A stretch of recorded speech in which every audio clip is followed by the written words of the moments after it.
We are now going to be having a webinar speaking about civil society organizations and social movements and how we can build synergies, moving forward. We've got a wonderful array of speakers over here, and we have participants joining in. My name is Joseph Mathai. I'm part of the organizers of these series of webinars. The organizers are MOVE, the Global Social Movement Center, which is an entity which has come up through the collaboration of Action Aid Denmark, Action Aid Nigeria, the TCDC in Tanzania, the Global Platform in El Salvador, and the organization that I am a part of, Action Aid Association in India. So what we plan to have is we plan to have a couple of speakers and our wonderful moderator, Phil, who will be interacting with the speakers. And we have the chat sort of activated, and we also have, I think, a Q&A box where we would request participants to type in their queries, which at the appropriate moment, Phil will be monitoring and will put to the speakers. So to be able to make this webinar as interactive as possible. So without any further delay, I hand over the proceedings to my good friend, Phil, who's joining us from the TCDC campus in Tanzania. Over to you, Phil. Thanks, Joseph. Thanks so much. Good to see you as always. And thanks everybody for joining us today. Great to be here. This is a conversation that I'm sure many of us have been having in our respective contexts and places. For some of us, it's a new conversation. And for many of us, it's been something that's an unanswered question that has festered for a long time. So we're here to talk about the synergy between civil society and social movements, or the potential synergy, and some of the challenges that we must navigate to adequately build that synergy. So I'll be today's moderator, and I come to this conversation as a movement organizer first. I've been a part of many social movements, and being a part of social movements, I've had to collaborate with all kinds of institutions, trade unions, philanthropic institutions and donors, civil society organizations, community-based organizations. I have a feeling that many people in this space share that experience with me. I've been researching horizontalism, how do we make decisions together and collectively, and spent a year consulting with a team from Beautiful Trouble, researching Amnesty International, which is one of the kind of brave NGOs that's been engaging this question as well, trying to become more movement-minded, trying to ask deep questions that will affect their work related to bolstering their allyship with social movements. And this kind of research and others resulted in an article in Yes Magazine on the topic, many of which I'm sure you have read, and we'll be sure to share that in the chat as well if you'd like something to read with colleagues and reflect on and discuss with them. I'm currently working as a social movement and organizing advisor to the MOVE Consortium. As Joseph said, I'm based at TCDC, which is a Pan-African training center located in Arusha, Tanzania, in East Africa. And this institution that I'm privileged to work at and represent here in this space today really sits in that gray area, that liminal space between formal institutions and social movements. So we have to navigate a lot of these questions and the particularities around, the challenges of connecting movement organizers and activists with kind of like, civil society professionals and people in the NGO space. So today, I'm not going to talk as much. I'm just going to try to guide the conversation together with two panelists. The first of which is here with us now. She's called Grace Gatau. And Grace has, for the past 5 years, been supporting and offering allyship to social movements on behalf of ActionAid Kenya. And she and I have had the privilege of working together to try to create some minor shifts, incremental shifts within, you know, the kind of professionalized civil society space to better accommodate social movement partners. So she's a great person to share her experience with us and, you know, help us begin to reflect on some of these really important and timely questions. So Grace, I'm about to hand it over to you to say more about yourself. Please tell us a bit about you. Who are you? What should we know about you in relationship to this conversation? And then share with us a bit about your experience in relation to NGOs becoming better allies to social movements. Over to you, Grace. Hello, everyone. My name is Grace Gital. My apologies. My internet is a bit shaky, but really excited to be part of this conversation. And I'm really privileged also to share my experiences working with social movements. So I'm from Kenya. I work with ActionAid International Kenya, and also have been working, just as what Phil has said, I've been working with Campus Me Too movement. Just a small background of the movement: it is a student-led Pan-African movement to end sexual harassment from staff towards students in Kenya. I'm also an organizer, and I have been supporting the Campus Me Too movement. But just before I begin, or before I respond to your question, Phil, about my experience in relation to NGOs becoming better allies to social movement, I'd love to begin with a small analogy. So just to relate it to how NGOs and social movements can collaborate better. So imagine that an organized social movement is the left hand and an NGO is the right hand. They can function independently of one another, but when working together, they can potentially collaborate to complete more complex tasks. And also another disclaimer is that social movements do not need NGOs to be formed to sustain or to succeed, just as NGOs do not need to be affiliated with social movement to reach their aims, but both can present the other with great advantages if done in the right way. And the added value of NGOs and social movements collaborating is about using each other's strength, that is, being able to make or to take risks to sustain for longer and grow in mass together. So now my experience in relation to NGOs becoming better allies to social movement is, one, working together with social movements. And this is what I mean. It's not social movements taking the driver's seat, but taking a back seat. And now my experience, and especially working with Campus Me Too movement here in Kenya, is that how ActionAid has been working with Campus Me Too is to identify the issue. First, begin by identifying the issue together, and also supporting them in identification of the issue, just as I've said, and also helping them to unpack the problem and simplifying them, and also supporting them to facilitate them in gathering evidence, because sexual harassment is a widespread issue globally. It's not just in Kenya.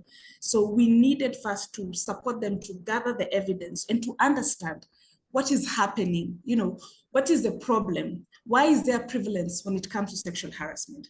But it meant that we had to work together with them, but not take the driver's seat and facilitate them at the driver's seat.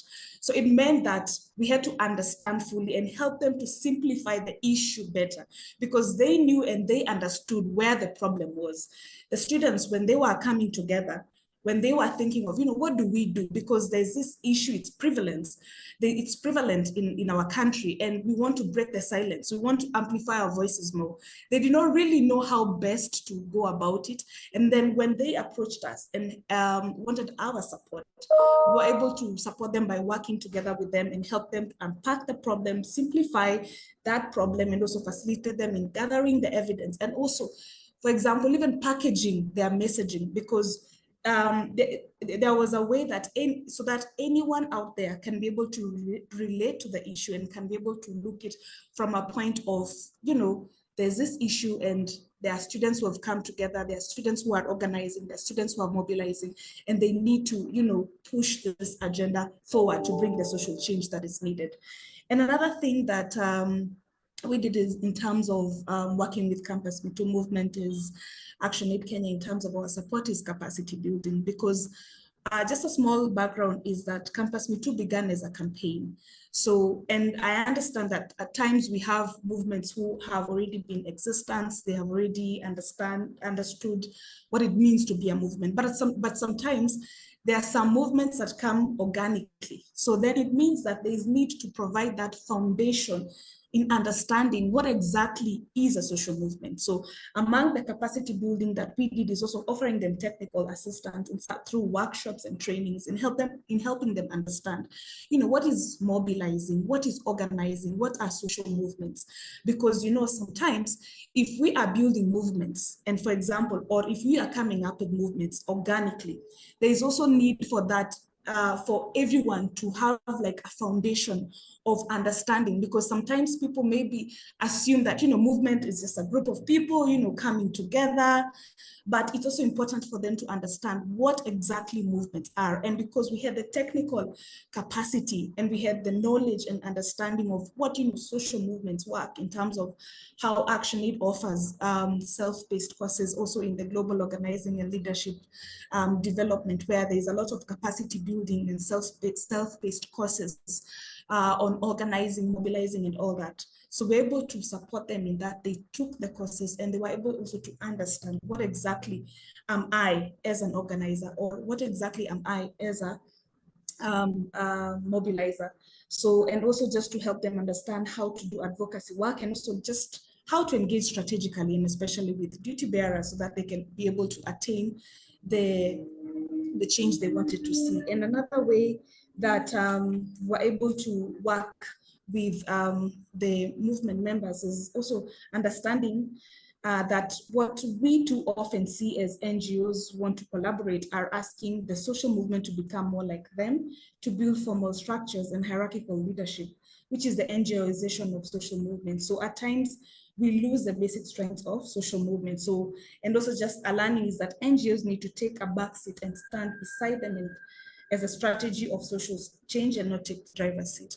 So ideally is mainly understanding that we cannot NGOize social movements, because social movements can stand on their own, but also it's to work together with them and see what is a problem, how can we add value to what they already have, and understanding that both social movements and NGOs both have their strengths. So if we bring them together, they can produce a lot of great change that we would like to see in our society. So that's basically my experience that in terms of working with Campus Me Too, and in terms of also supporting Campus Me Too from an NGO perspective.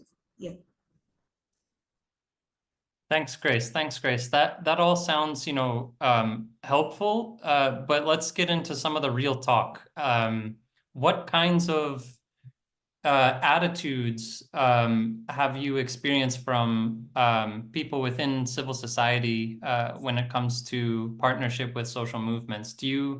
Have you ever experienced any kind of like challenges or hesitancies, or maybe kind of like begrudging attitudes towards social movement partners? And maybe in a more positive framing, have you seen people grow? Have you seen any institutions become better allies to social movements in your context, and what was required for them to get there? So my experience is that, social change is a gradual process. It doesn't happen instantly. And what I've learned and what I've realized is that even for that change to happen, there is need to, ensure that even if we are trying to, come up with solutions or identify issues, identify a problem, it's important for us to understand then who are our allies. And sometimes you find that there is also some sort of expectations that comes, for example, if I'm a movement member and there's this NGO that has approached us, or there's this NGO that is supporting our work, what are some of these expectations? Because sometimes you'll find that they'll be expecting that, there's going to be funding, because of course they understand that most of the NGOs have donors that fund their work, So sometimes there have been expectations, and especially from some of the movements, or especially from the movements that we support, and especially even for Campus Me Too, there was that point where we had expectations, and especially around, for example, we are being supported by a big organization that is Action Aid, and what are we getting out of you? When you support us, what are you getting out of you? So, and it was important for us to, it was important also for us to reflect back and just see it from a level of, what added value are we bringing here? Even when working in this social movement, what added value are we bringing? Much as much as finances are controversial, in terms of, in terms of funding, even working with this social movement, it is important to understand that financing sometimes the social movement, it's also very crucial, but how do you finance the social movement is by supporting them in their organizing work. Because if finances are not handled well, then at times they end up killing our movements that we form from even the organic level. So it's also important to also manage some of these expectations, because there was a point where we realized that, for example, even working with Campus Me Too, there's so many achievements that the young students in Kenya have gotten. They have gotten like a directive from the Ministry of Education because of their continuous follow-up, coming up with demands, coming up with petitions, these petitions being signed, these petitions being adopted even by the national government, policy influencing work. They've also done that, some of their demands actually being implemented by the institution. So there were a lot of big milestones that was coming out of this movement. And at some level, as an organization that is an ally to this social movement, we got to a point of, we wanted to also see us supporting them, just as a small stipend, for facilitating their work, because sometimes when they come to our capacity building sessions, our training, sometimes the transport facilitation. But in the long run, it ended up to be, they had that expectation that if at all we are going to be engaged by Action Aid, there is some form of stipend in form of facilitation, that we are coming, that we're going to be given some transport, small money. So if it's not there, so sometimes some of them don't show up, because there's also that expectation, which was a negative impact to the movement. But we realized that along the way that it is important to identify also those people who are passionate, because at some point we just decided, what, let's see who is going to be passionate in terms of even our engagement with them. So there was a point where we just decided, let's do away with the stipend and see who then remains. And we found that there are people who were actually there for passion, but also some were just joining because they had that, there's this small facilitation, if you come to the sessions, if you come to be trained around social movement work, there'll be this and this that will be given. But you see, along the way, you end up missing those people who are passionate, because they'll be there because maybe at the end of the day, I'll get something. But we reflected back, because of those learnings and those lessons, it is important for us to understand, even as NGOs, that how are we strategically engaging our social movement, much as they are getting this big achievements, this big results, this big outcomes, how are we strategically engaging them? And also, how are we managing these expectations? Because if we fail to manage some of these expectations, and then we are coming in, and the point where I said NGOization, we want them to work like us, we want them to work the way NGOs work. It's not possible for that to happen, but we need to identify where is the balance. Where is the balance between me as an NGO and how far do I go in terms of supporting this movement? And how can I also, at the beginning of it all, understand that I'm working with this movement organizers to ensure that we are bringing that social change, and to ensure that whatever they are doing is amplified more, and also to ensure that whatever organizing efforts they have, how then am I coming in as a movement, as an NGO, to support? Because if you fail to ask yourself those questions, you may end up losing and also killing a movement that really began out of passion, out of the movement members seeing that it is important for us to bring the change. So it's also important to ask yourself those questions, because we learned along the way, we picked up those lessons, and we we're able to say, it is important even before you support the movement. Are you able to see that I'm supporting the movement? Yes, but is this support going to kill the movement? And how can I strategically ensure that much as I'm working with this movement, how am I engaging with the movement in general? Yeah. Thank you, Grace. Thanks so much. I'm going to come back to that question around how you interact as a worker for a civil society organization with organizers of movements as it relates to expectations around money. I can imagine that many people that are here with us today have a lot of questions. So I want to encourage you to share those questions in the chat and in the Q&A. The chat box is fine, it's great if others, have a chance to see what kinds of questions are coming in and we can sort of aggregate some. I assume that many of us have navigated these very tricky dynamics when it comes to money. Those are already tricky dynamics for a movement internally. And now you have, institutions often with annual budgets, large grants, lots of expectations, lots of employed staff. Things get quite murky. So I want to encourage you to ask questions with as much specificity as you can. And Grace, we're going to return to that part of the conversation. But first, I would like to, we just lost Thompson. Thompson is our other panelist, and I'm about to introduce Thompson.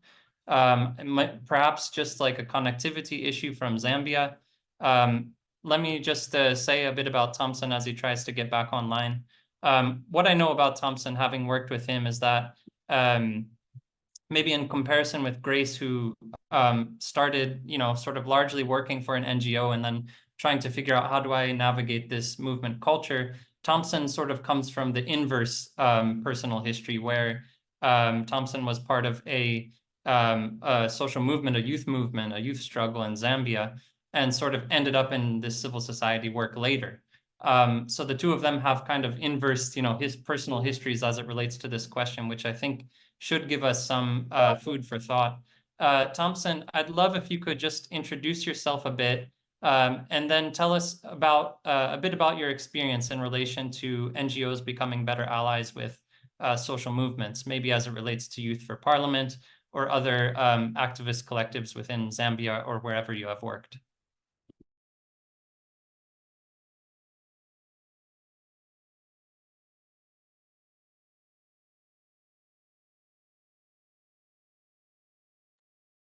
Thompson, do you hear us well?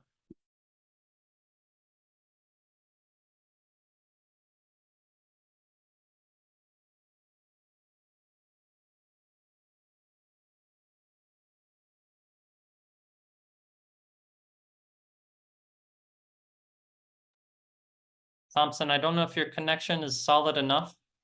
Okay, we just lost you. So I'm going to actually turn back to the question that I told Grace we would put on hold for now. Grace, tell us how you show up with these activists that you're supporting in the feminist groups that you've been working with for these past several years.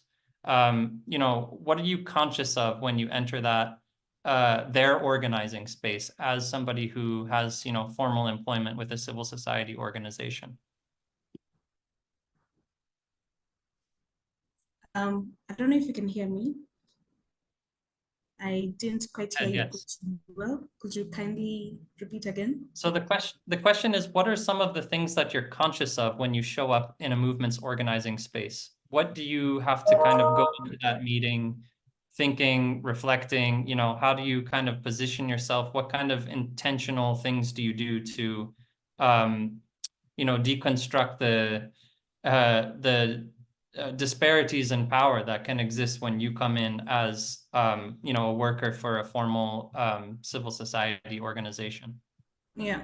All right, great. Thank you so much for the question. So one thing that I've realized is sometimes even when I'm in those spaces and I'm coming from an NGO kind of level in terms of the perspective of how we engage this how we engage social movement is also coming in as an ally is the first thing. It's not that coming in from a perspective of a higher rank, but just coming in as an ally. And because that allows them that safe space to speak up, it allows them that safe space also to create, because social movement is about building relationships. And if then we are coming in as an ally, even from the organization side, how then am I coming in as an ally? It's by showing them that, we can have this relationship in case maybe there's that beat, they need the support. There's that good flow of, they're able to connect with me, they're able to request for support, and I'm able to, respond to them promptly in terms of, how are we then engaging? So it's just coming in as an ally, and also understanding that social movements are dynamic, and you have also to understand that social movements work in different contexts. So, and also in this context of working with Campus Me Too, and in this case, working with young students or young people within the context of social movement, is just understanding that, for example, if then I'm coming in to support this movement, am I coming in to take, the driver's seat? Am I coming in to take the back seat of the driver's seat, and also ensuring that, allowing them to also, it's not a matter of creating for them, but it's a matter of co-creating with them. Because some of the lessons, just reflecting back, even when we began in 2019 with Campus Me Too being launched, is that we began and create the ideas for them, but also co-creating them and just helping them to unpack the issue that they have, and also just being more of like, in terms of even ensuring that there's that support that is needed. It's also ensuring that I understand that there's need for that mindset to be changed when I'm supporting a social movement to create that social change, and ensure that, what kind of investment am I making in terms of the support that I'm giving the social movement, in terms of, how can they be able to work together with ActionAid as an NGO? How can they be able to, providing those channels that makes it very easy for them to collaborate with us, that makes them easy for them, having those kind of, for example, creating family groups with them, whereby they can easily just connect with us, they can easily just to break that point of power. And even at times, even when we are joining with these meetings, we are even coming to collaborate with them as movement members as well, because we understand their cause, we understand what they're doing, we understand that they are creating that change. It's also coming in as a member, so that we can also have that perspective. Then from them, they see that, we are not coming in as just a big organization that wants to implement or just to tick a box, but we are coming in to build a relationship with them, to share the experiences, to learn from each other, and also to help them just unpack even from that technical support that we are offering. We are offering that technical support to ensure that we are continuously engaging with them, and not just engaging them from a point of need, but engaging them continuously, and also doing a lot of follow-up, so that they can see that they're also part and parcel of what we do. Yeah. Thanks, Grace. I have so many of my own questions, but I really do want to encourage attendees today to share their questions with us. Please drop a question into the chat. We'd love to provide the space for Grace to be able to respond to some of these things. Thompson at the moment is a bit indisposed. We're going to give him a few minutes to gather what he needs to gather in order to join us properly. I will just maybe in the meantime share a brief reflection and say that one of the very difficult things to navigate within this kind of ambiguous civil society, social movement, liminal space is the question of social class. I think there are a lot of like unspoken expectations around money, privilege, gender relates to this, race relates to this, but we often kind of don't have the conversations we need to have around social class and expectations that come around social class. And with civil society, at least in the context of East Africa, where Grace and I, are based, I think East African civil society has not really deconstructed social class adequately in relation to its work. You know, we have a lot of people that are privileged, have high levels of educational attainment, are salaried, and we don't always consciously see how that affects our worldview. You know, and consequently, we believe, you know, the liberal channels for change are the correct ones. You know, they're the official ones. If we're lobbying, you know, politicians and leaders, then, you know, clearly we're doing the right thing. And so we end up kind of like unconsciously prescribing new methods and objectives for movements when they actually might have more radical, you know, goals, more radical values, more radical missions than we do. So that, to me, that's like a part of the conversation that also needs to take place when we're talking about this kind of building the synergy between civil society and social movements. So Thompson is here now with us. Welcome, Thompson. Please tell us a little bit about yourself, you know, what your experience has been in relation to NGOs becoming better allies to social movements. Thank you very much, Phil. Am I audible now? You're very clear. Thank you. Apologies for joining late. I had a little issue with immigration at the airport. I was just getting into Zimbabwe in Bulawayo, where I've gone to do some work, and I had the usual back and forth that all of us have experienced over the years. So I've just managed to find somewhere where I can sit and quickly make my contribution. So my name is Thompson. Prior to being in the civil society, I used to lead a social movement called Youth for Parliament that works on enhancing meaningful participation of young people. I'm a co-founder of that movement, co-founded it in 2018 with a very small group, and we worked and grew the movement to reaching a point where it now has over 60,000 young people who are grassroots active forces of the movement. My experience with civil society organization from the perspective of being an activist and a social movement leader was somewhat bittersweet.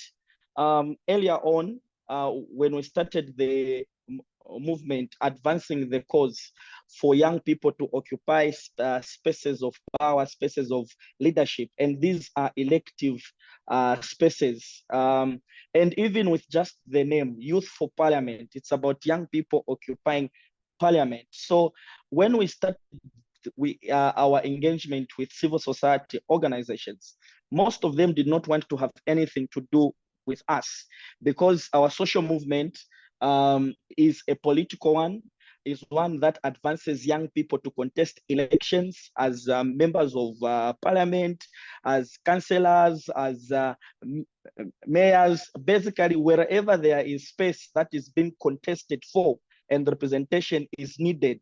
Youth for Parliament was advancing the youth agenda of young people getting in those spaces and taking over from the old generation who had continued to ravage our public resources and not bring any meaningful development. So a lot of traditional NGOs found that very difficult in terms of working with a movement that actively contests power, a movement made of young people who have no financial backing, who also do not come from the typical civil society space, but these are young people who have political ambitions and want to get into office. So most civil society organizations, and typical of them, they do not want to associate with that kind of political movement that openly was saying that young people are going to contest each and every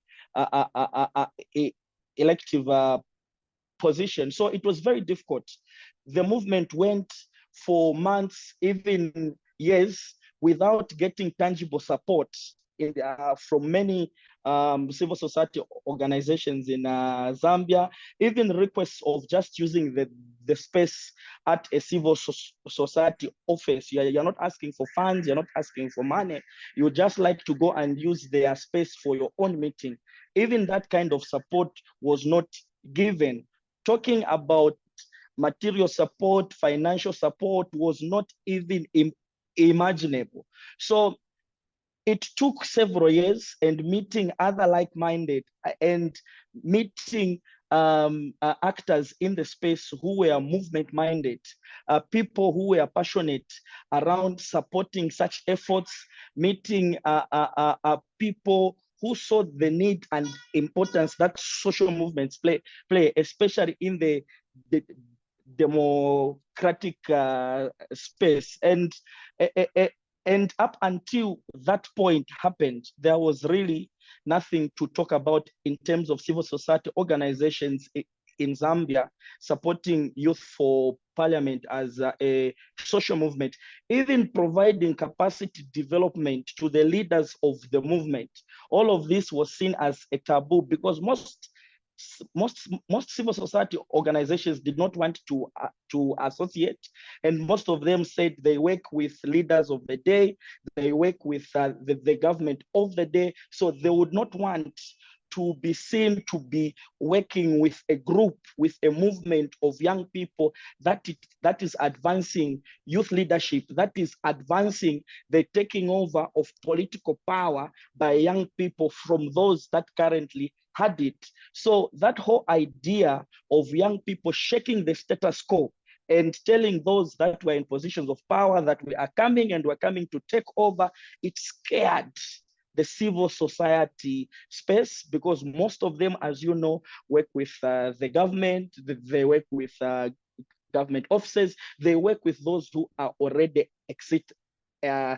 elected. So working with a movement of young people that want to take over power, it was just something that was unimaginable. And fortunately for Youth for Parliament, one of its members came across colleagues from ActionAid Denmark who also shared, who saw the need in terms of helping the movement grow, who saw some of the gaps that were in the movement after engagements and conversations, and they offered to help build the capacity, not only of the movement, but also help to build the capacity of those that were leading the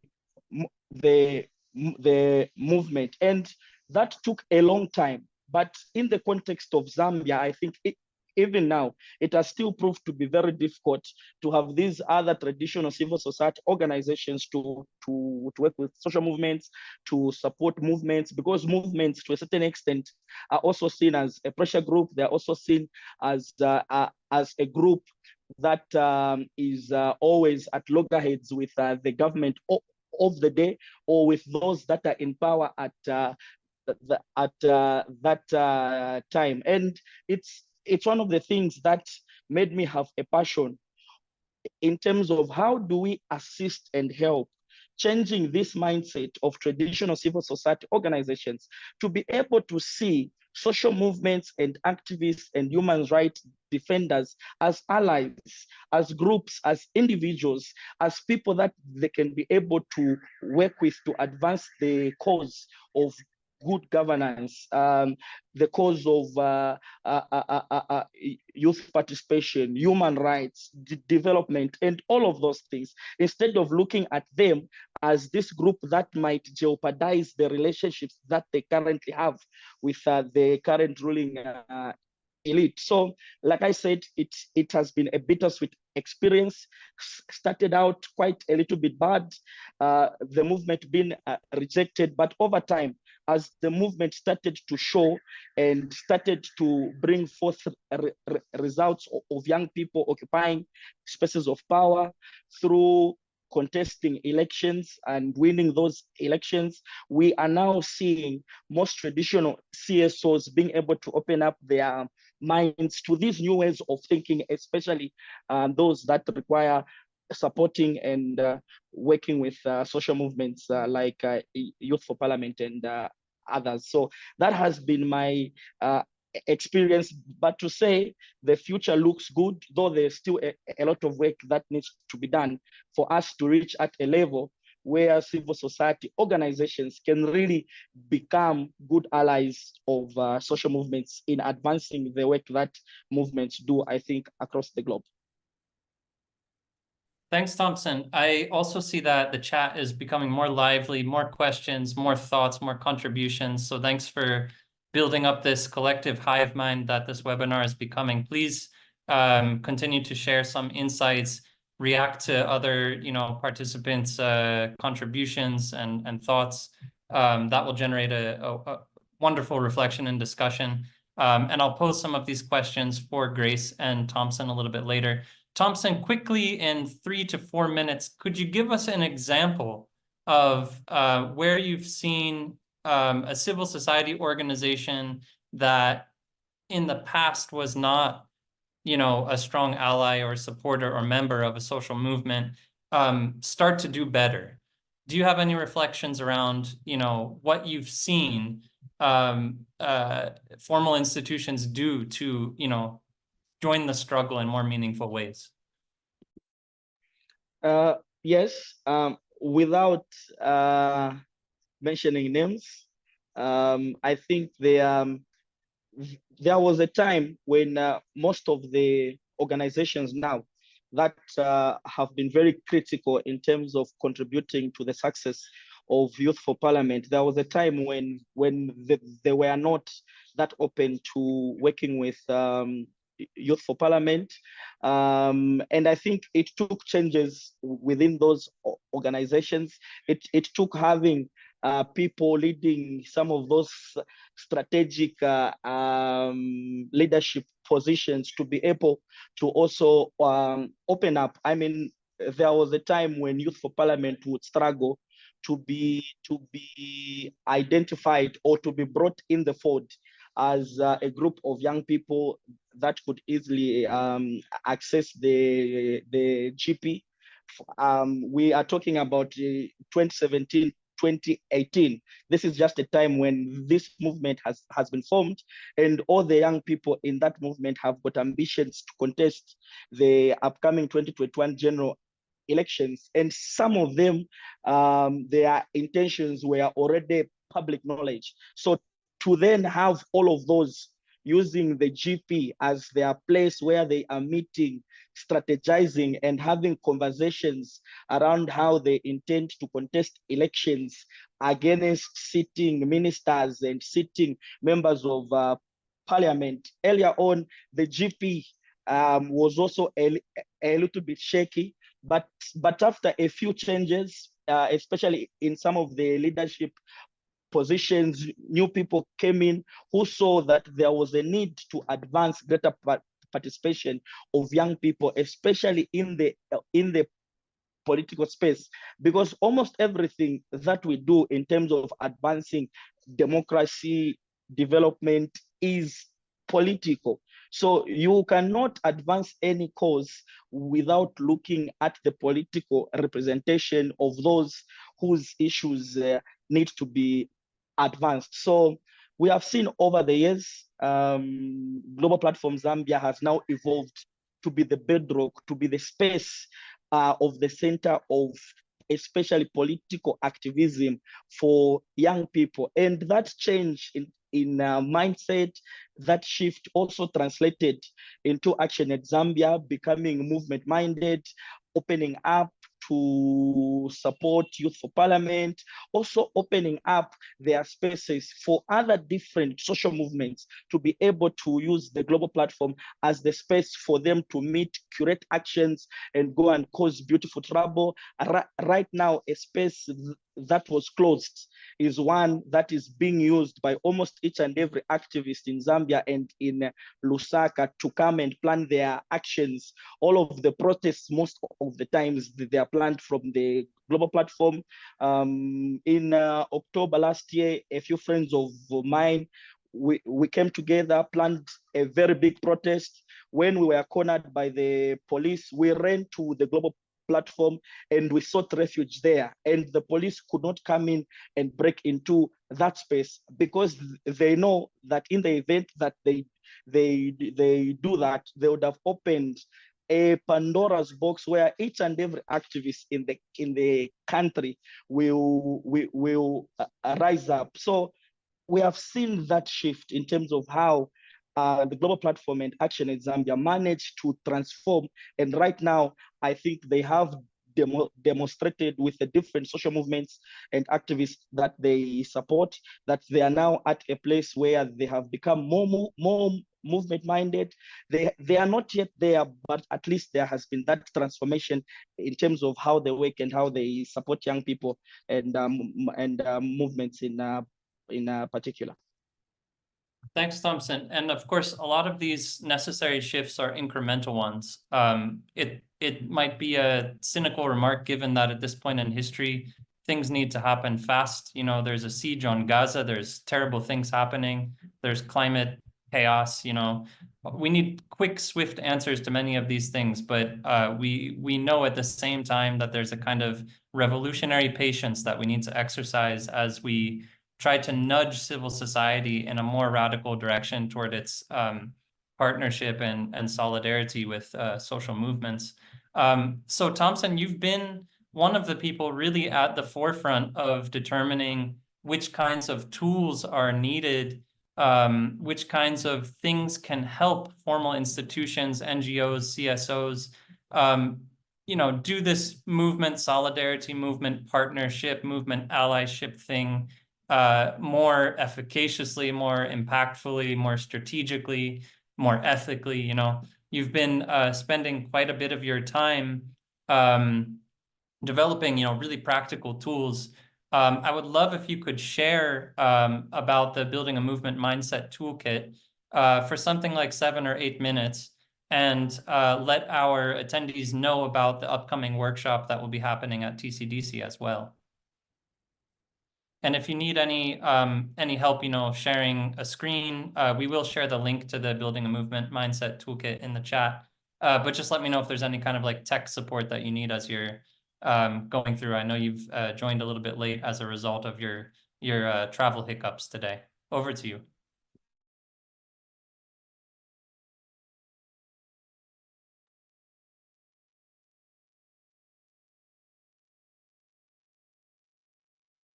I don't know if I'm the only one that's not here, Thompson. Thank you, Phil. So okay. over the last decades, there has been a lot of conversations and there has been a lot of stories of social movements leading change, from the Fees Must Fall movement in South Africa to the Me Too movement in the USA, to the Arab Spring, and to the climate movement. We have all seen that there is a need for the civil society to be able to look into how they have been working with social movements, how they have been supporting social movements, but also how are they contributing to bringing the change that people who are affected by different issues are advancing in their respective communities. So Action in Denmark, in partnership with Action in Nigeria, Action in India, TCDC, and GPL El Salvador, engaged in a rigorous process of sharing their experiences, sharing their stories, and having a conversation on coming up with a knowledge product that can be used to help civil society organizations in building a movement mindset, in assisting them to be able to change their attitudes, change some of their cultures, procedures, and systems that have impeded, that have that have stopped them or denied them that opportunity to engage with social movements. So we developed the Movement Mindset Guide. It is a brief guide that consists of 2 parts.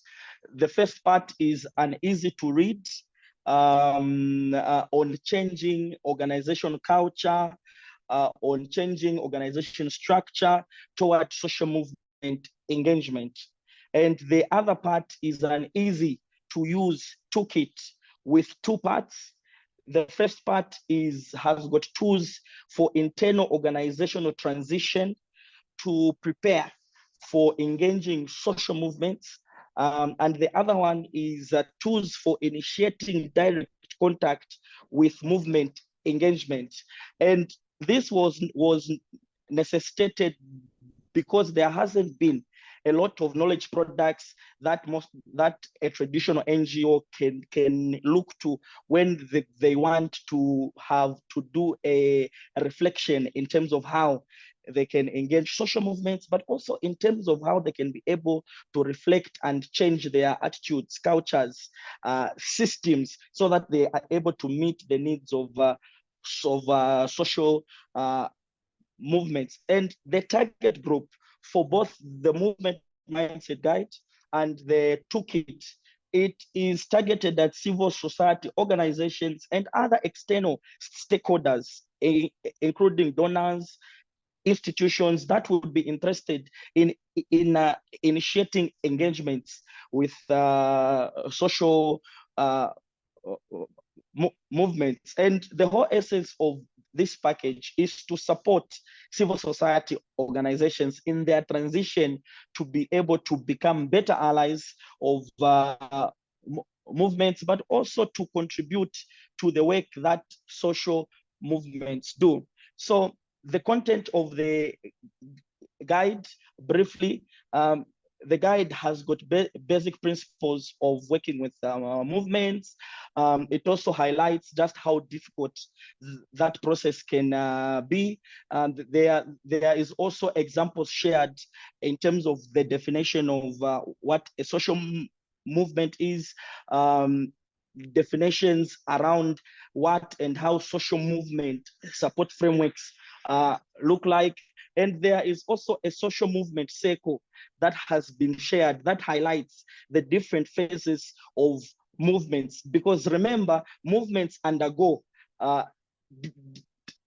different phases. There are times when a movement is just in its formative stage. So the support that a movement might need at that point will be different with the support that a movement can need when it is at its very peak. So the CSO guide on becoming movement-minded also highlights some of the key questions and dilemmas of working with social movements. What are some of the risks? What are some of the questions that the civil society organization needs to ask itself, needs to be able to look at before it engages with social movements? And there's also a roadmap for a transition to support civil society organizations to then becoming movement-minded and becoming the effective allies that are needed in advancing the work that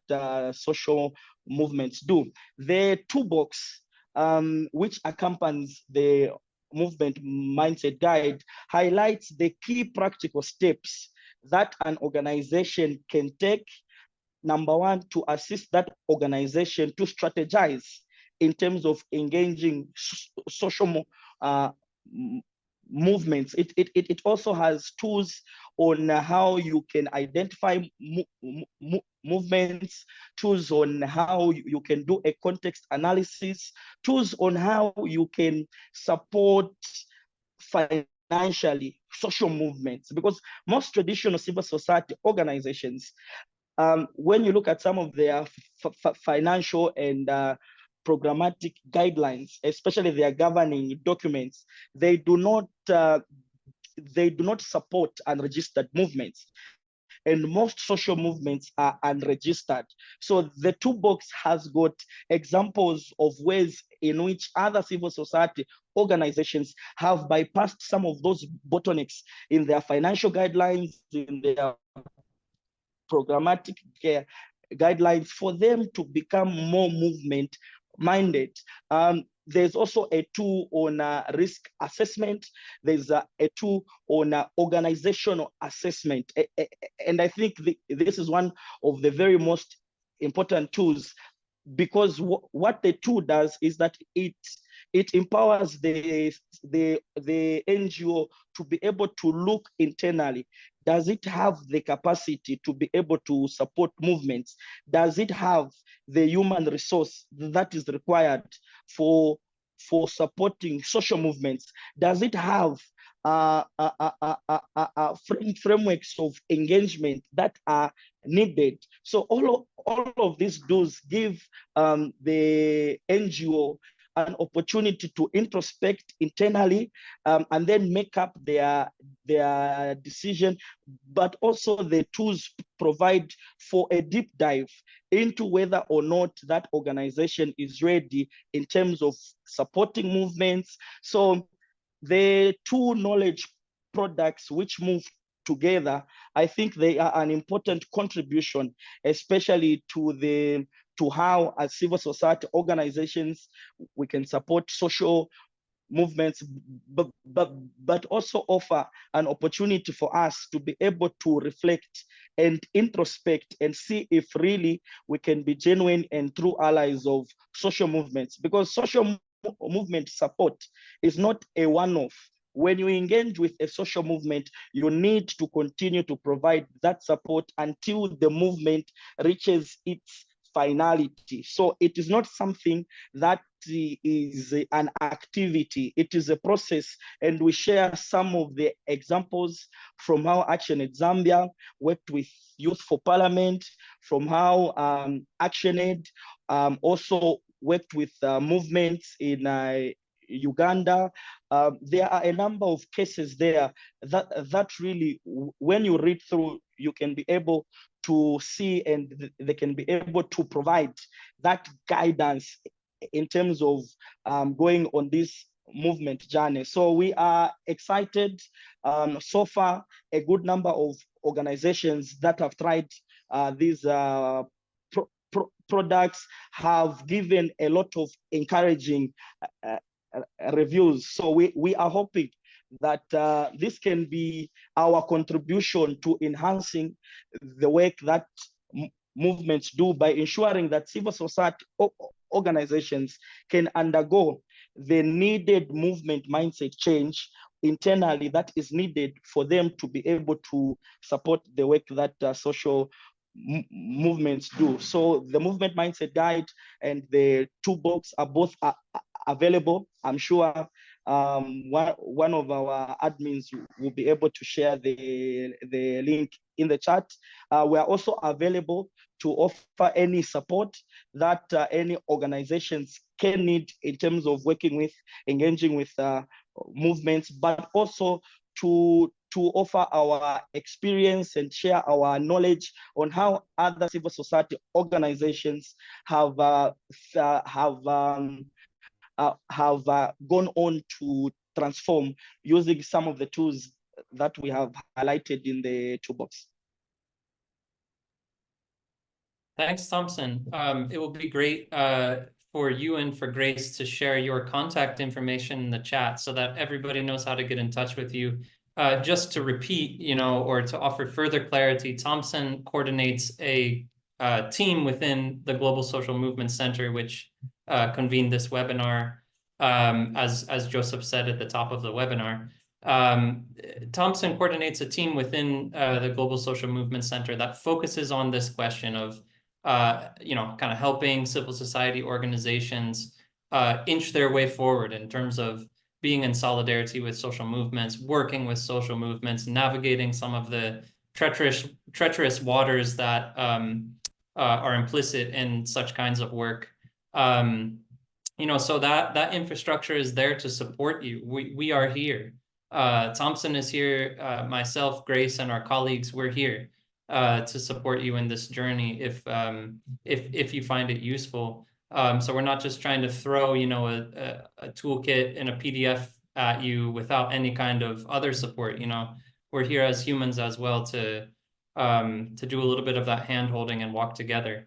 In addition to that, Thompson, can you tell us about the upcoming convening this month at TCDC?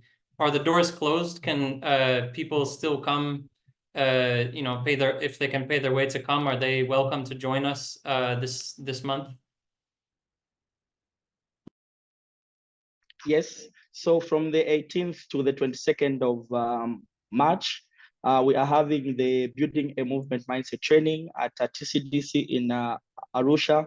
So far, we have 23 participants from over 15 different organizations. Of course, most of our partners within the ActionAid Federation are coming for that training.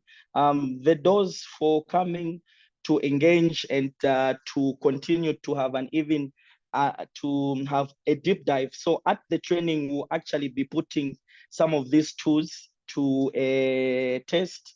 We'll be having a conversation around the journey of being movement minded, what needs to be done, and how, and also get reflections and experience from everyone else who'll be in that space. So the door feel is not closed, but of course, knowing how some of these logistics can be in terms of visas, yeah, but in terms of us admitting and keeping our doors open to those that are interested to come and join us from the 18th to the 22nd of March at TCDC in Arusha, that opportunity is still open. For those interested, I think a link will also be shared with details of the individuals that you can connect to, and then we can be able to pick up the conversation. But I think this training is very important in the context of us continuing to see how we can internally transform, internally change, internally become more flexible and support the very good work that movements do. Because each and every time a change has happened in almost all of our countries, it has been because people rose up and a movement sprang out and it led to that change. So it is important that we begin to rethink how we operate, we begin to rethink how we are working so that we can be able to support the work of movements, but also so that we can be able to contribute to bringing about the change that is needed in our respective communities. So we are looking forward to receiving emails on the training, and we'll be able to respond. But the window is still open, and we'll still like more people to come and join, and then we can have that conversation on building a movement mindset, test out all of the tools, and hope that we can be more movement minded moving forward as key players in the development sector. Right. So bottom line, we're less than 2 weeks away. So do reach out to Thompson immediately if you or your organization would like to attend, and we'll see if something can be worked out. The link with more information has been shared in the chat. It's a bit of an expired link. You don't need to apply at this point since it's late in the game, but do reach out to Thompson and we'll explore any possibility. Including the longer term possibility of just, being here to support you in general, not only to maybe attend a workshop, but to apply this within your organizations as well. So finally, I want to open up 10 minutes for question and answer before passing it back to Joseph to close us off. So we'll say 10 to 15 minutes for the questions that have been asked. Already we saw a few people share some thoughts in the chat. I'm going to try to come back on video. I think my internet is stabilizing a little bit. So some of the questions were asked by Abel, and they relate to the sort of rural and urban dynamic of organizing and being, kind of like inclusive and intentionally enlisting the comradeship and cooperation and collaboration of people in rural areas. I hope, Grace, you've had a chance to read Abel's question in the chat. There's one for Thompson as well. So as Thompson, you get a chance to read through what Abel has posted. We'll pass the mic to Grace to respond to Abel's first question. All right. Thank you so much, Phil. So Yes, we do work with grassroots movements, also as the rural community. Actually, some of the things that we've managed to do, and also thank you, Thompson, also for just bringing us up to speed with how also civil society organization can become more movement-minded, because that is usually very critical and important. You find that along the way, when you're working with movement, there's a lot of testing and learning. There's a lot of reflection that needs to happen, because at times you may come in as a civil society with the mindset that you're coming in to support, you're coming in to offer your needed allyship to the movements that need our support, but you end up maybe doing more harm than good. So it is important to also have that guide to also just understand really what civil society organization, what kind of tools can we use to reflect over and over again to see what works and also what does not work. Yes, we do work with also grassroots movements. For example, we do work with activists as well. So, and we see that even among the plans, and especially even at the county level, that young people also have incorporated, especially during the county integrated development plan. It is a 5-year plan that we have in Kenya, and at the start of the beginning of every government, they usually call out for public participation, where young people or where everyone or just the public can also just come together also to add in an input to what kind of strategies they want to see for the 5 years. And among those strategies we see that have been incorporated is through this rural and grassroots organizing and working with those movements that also have that know-how around youth and governance. And they're able to come together, participate in these public forums, also give their insights, give their input, because you realize that sometimes youth voices are left out. So also having those young people that have a know-how on how organizing is, or what organizing is, and how to mobilize, also just giving their input, developing those charter of demands together with the general public, and also ensuring that what they're co-creating or what they're coming up is also included also within those plans, even around issues of the high cost of living. There have been a lot of town hall meetings that we are engaged in, so at the grassroots level, where people are able to discuss, what is the issue, what is the current state of governance, and what more can be done. Also just coming up with solutions in terms of supporting, and also just coming up with things that are able to also support, help, and also build more power. Because one thing that I've learned, even when it comes to social movement, and even in understanding as an organizer, is first asking yourself, who are my people, before asking what is my issue.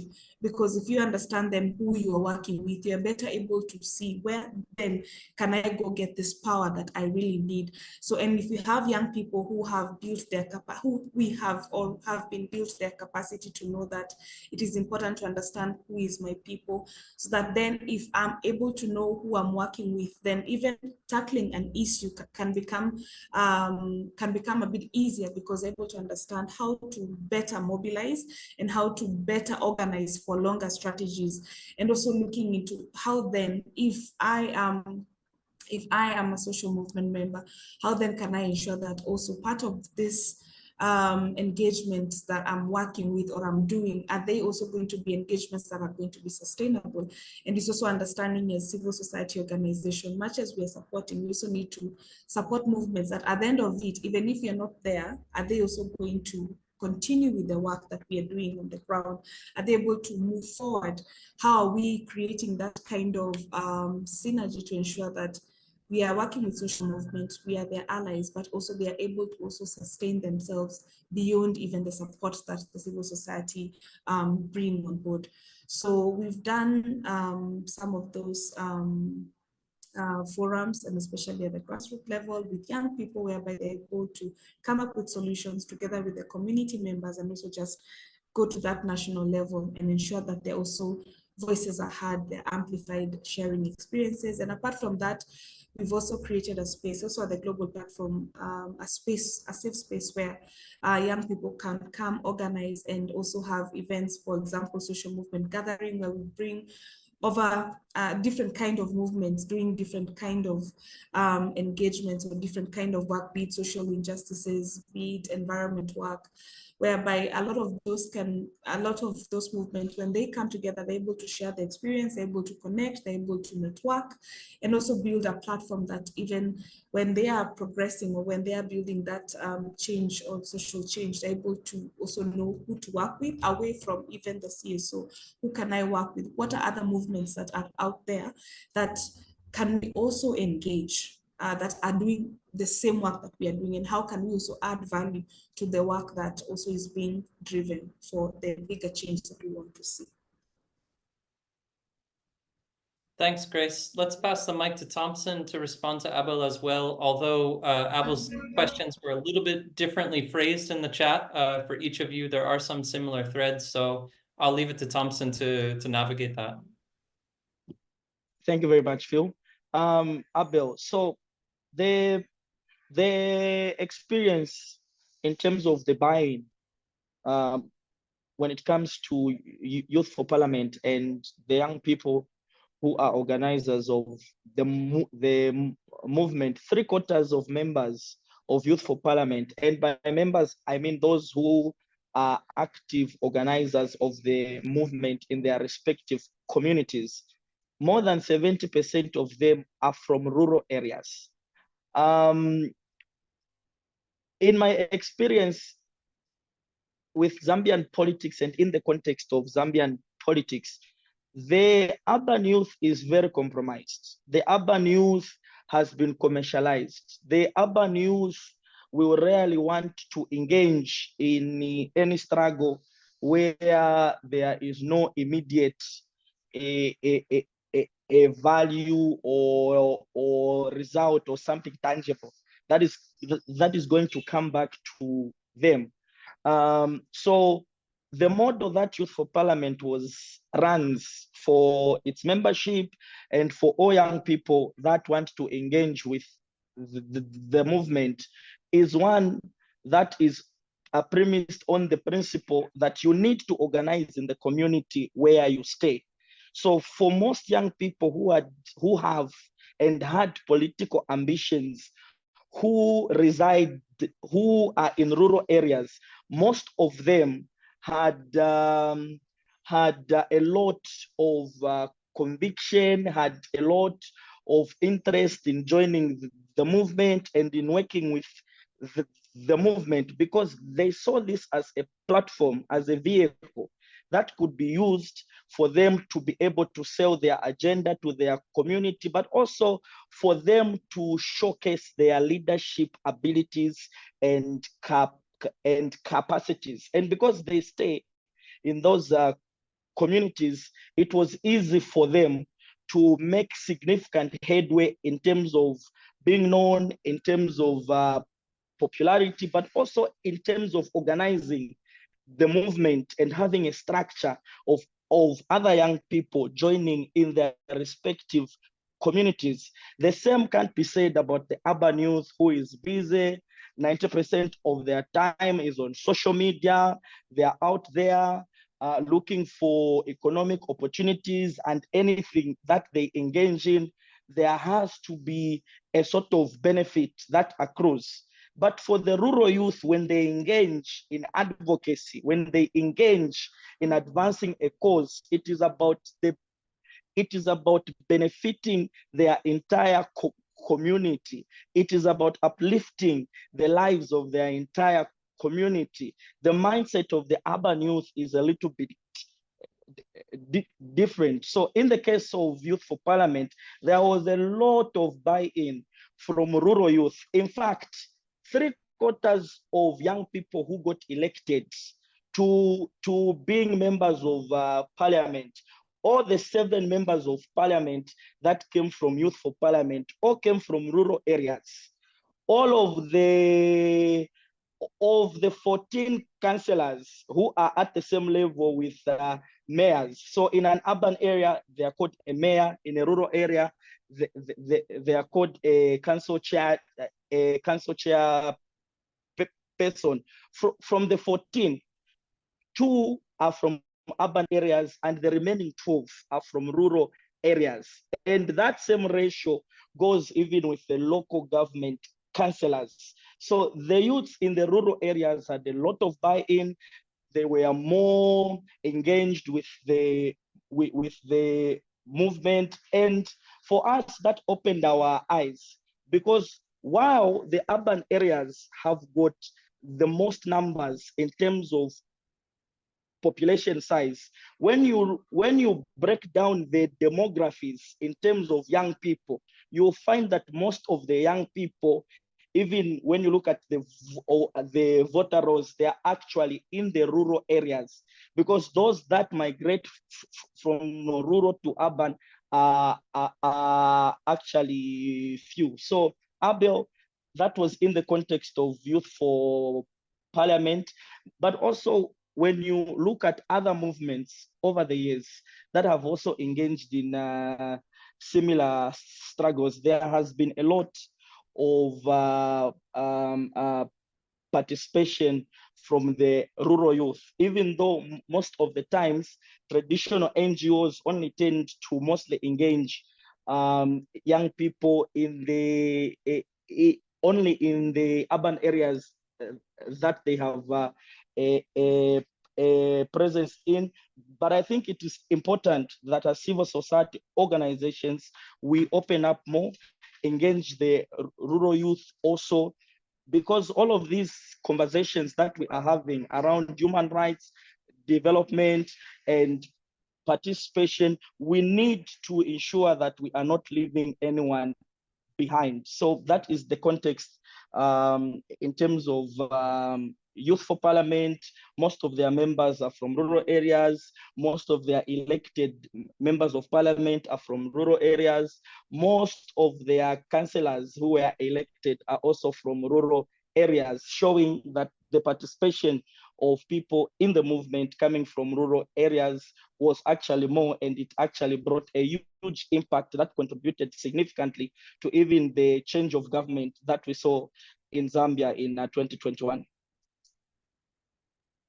Thanks to both of you. We're going to move on to our last question. Before we do that, I just want to share a reflection that, to me, the way that Grace and Thompson are responding to Abel's questions is kind of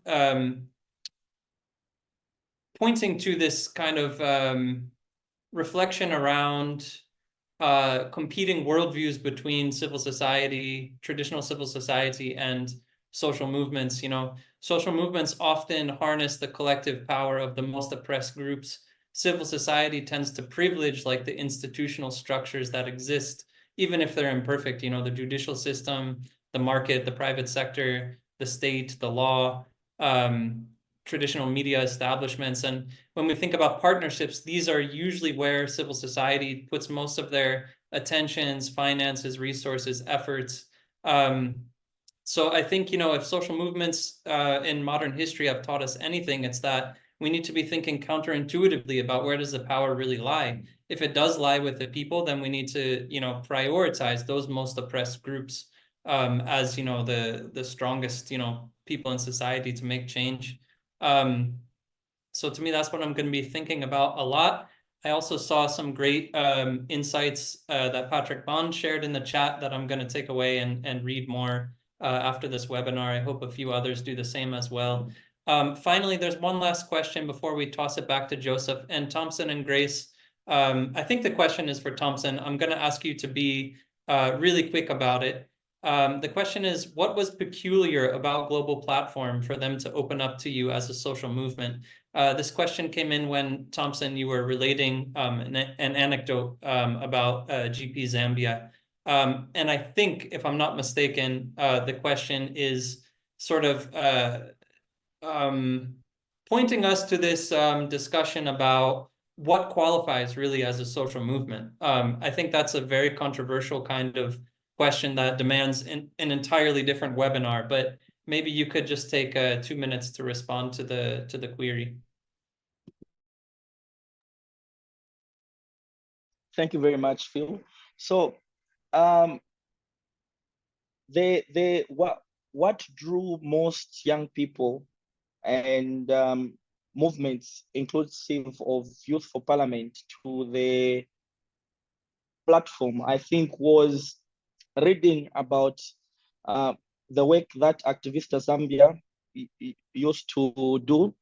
When the platform was established and opened, it was opened by young people who actually also took part in the painting of the space, and seeing and reading about all of those stories and them sharing their experiences. So we happened to just find ourselves in an environment where all of these stories kept coming out about how Activista Zambia has been doing a lot of good work, and how there was this space called the Global Platform where they would go and meet from. And at that point, they were the only ones who would meet from there. So as time went on, Youth for Parliament also started accessing the space, because as you know it, the Global Platform is an open space for all young people to visit the space, use it for their meetings. And that word that kept going about this space being available for young people that have that are advancing progressive courses, young people that would like to have their capacity enhanced, young people that would like to go and network. So it's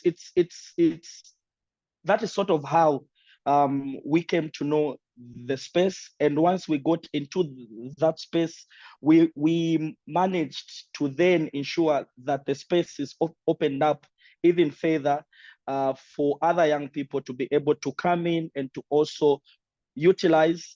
And we ensured we were part, like I mentioned earlier on, of the early process of also participating in some of the organizational politics. To what extent can this space be open? Is it also open to young politicians who have got ambitions to run for public office? Because this is what the Youth for Parliament membership was bringing.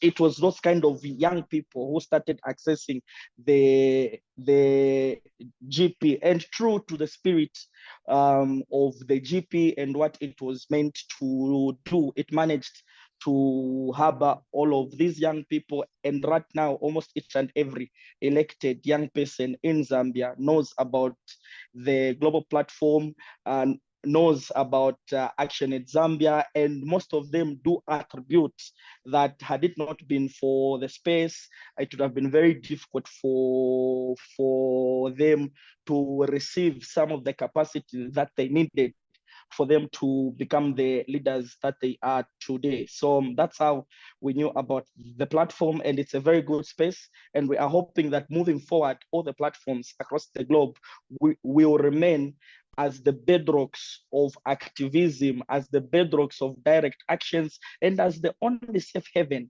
where activists can come and find solace, especially when they are in direct confrontation with the law and with those that currently hold power.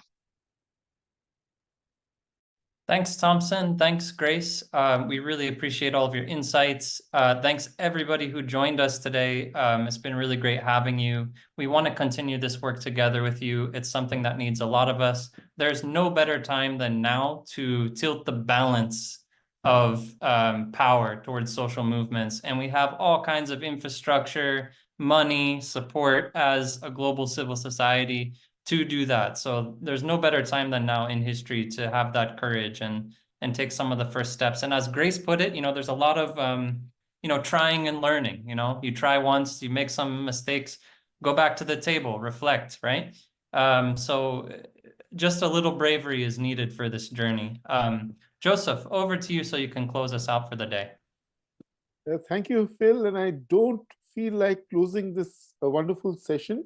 All of us have had differing experiences with social movements and long histories going back to social movements. And, various entities of Action-Aid. Action-Aid is a global federation have had sort of these kind of experiences with social movements in their histories. It's relatively recently that ActionAid as a federation is sort of, moving quite explicitly in terms of trying to build, close relations, and to work with social movements. So this is, one of the, first of the conversations that we've had once we've, had this strategy in place, both as a federation and for within this federation, this entity called MOVE. So it's a wonderful conversation that we've had. And I also, take all the things that Grace has said. Grace has said about, remembering that in this interaction, in this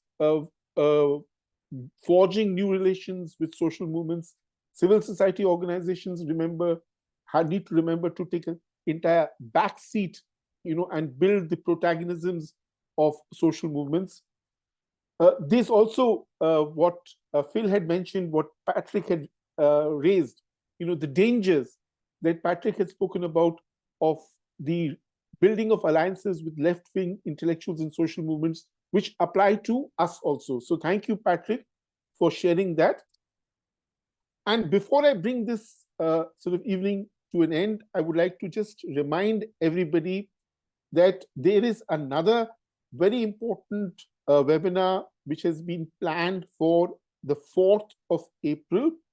This is on resisting violence and dictatorship in Francophone Africa. This is being organized by the MOVE Center with the International Center for Nonviolent Conflict.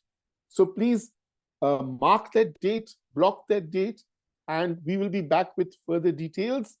And till then, I wish you all a lot of solidarity and a lot of love and support for all the endeavors that you will be moving forward with. Long live.